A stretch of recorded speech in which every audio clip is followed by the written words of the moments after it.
राहुल की सजा कहीं बीजेपी के लिए न बन जाए बड़ी सजा। राहुल को सजा से एकजुट हुआ विपक्ष। चुनाव तक एक रहा विपक्ष तो मोदी सरकार आएगी संकट में। विपक्षी एकता चुनाव तक रही तो बदलाव की संभावना ज्यादा।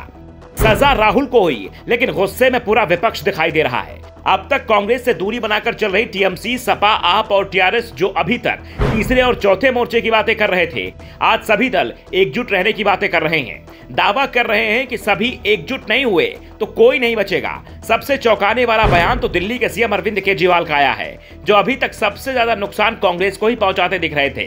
केजरीवाल ने कहा, लोकसभा से राहुल गांधी जी का निष्कासन चौंकाने वाला है। देश बहुत कठिन दौर से गुजर रहा है। पूरे देश को इन्होंने डरा कर रखा हुआ है। 130 करोड़ जनता। इसके साथ ही केजरीवाल ने दिल्ली विधानसभा में भी पीएम मोदी पर निशाना साधा। उन्होंने कहा कि मैं नहीं समझता कि आजाद भारत में कोई 12वीं पास प्रधानमंत्री हुआ है। उनसे सरकार चलती नहीं है। अहंकार उनका 7वें आसमान पर है। सवेरे से शाम तक इसको गिरफ्तार करो, इसकी सदस्यता रद्द करो, सवेरे से शाम तक यही चलता रहता है। जो लोग देश के खिलाफ हैं वो बीजेपी में रहें, जो देश को बचाना चाहते हैं वो बीजेपी को छोड़ दें। केजरीवाल के तेवरों से साफ दिख रहा है कि अब वो बीजेपी के खिलाफ कोई बड़ा फैसला ले सकते हैं। वैसे भी विपक्ष पहले ही मोदी सरकार पर ईडी, सीबीआई जैसी केंद्रीय एजेंसियों के दुरुपयोग का आरोप लगातार लगा रहा है। इनके जरिए विपक्ष के नेताओं को चुन चुनकर निशाना बनाया जा रहा है। अब राहुल गांधी की लोकसभा सदस्यता खत्म होने के बाद विपक्षी दलों की केंद्र के खिलाफ गोलबंदी और मजबूत हो गई है। इससे पहले तक भ्रष्टाचार या किसी अन्य आरोप में किसी विपक्षी पार्टी के नेता पर कार्रवाई हो रही थी, तब सभी विपक्षी दल एक सुर में उसकी निंदा नहीं कर रहे थे।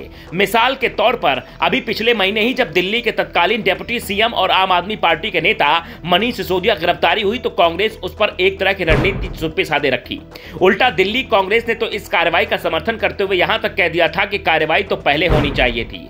लालू यादव परिवार के खिलाफ ईडी और सीबीआई की कार्रवाई पर बिहार के सीएम नीतीश कुमार सीधे सीधे कुछ भी कहने से बचते हुए नजर आए। लेकिन राहुल गांधी की सदस्यता खत्म किए जाने पर कांग्रेस के अलावा दूसरी विपक्षी दल भी एक सुर में मोदी सरकार को सीधे निशाने पर ले रहे हैं। उद्धव ठाकरे इसे लोकतंत्र को समाप्त करने की कोशिश बता रहे हैं तो ममता बनर्जी बीजेपी पर संवैधानिक लोकतंत्र को नए गर्त में ले जाने का आरोप लगा रही हैं। राहुल गांधी के मामले ने सरकार के खिलाफ विपक्ष को एकजुट होने के लिए बड़ा मुद्दा थमा दिया है। लेकिन विपक्ष की एकजुटता पूरे साल भर बनानी पड़ेगी, क्योंकि लोकसभा चुनाव होने में साल भर का समय है। अगले साल इन दिनों देश में लोकसभा चुनाव चल रहा होगा। अगर विपक्षी एकता बनी रहती है तो मोदी सरकार के लिए बेहद मुश्किल हो जाएगी। आज राहुल गांधी का कद विपक्षी नेताओं के केंद्र में आ चुका है। राहुल गांधी मोदी सरकार के खिलाफ विपक्ष का सबसे बड़ा चेहरा बन चुके हैं, सबसे बड़े विपक्षी दल के नेता हैं।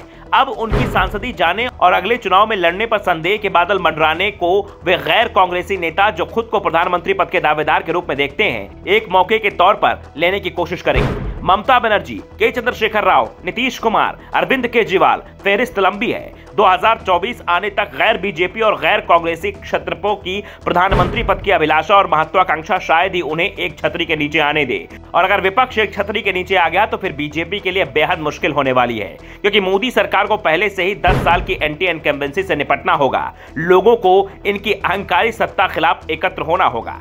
Bureau report, the Navdarpan news.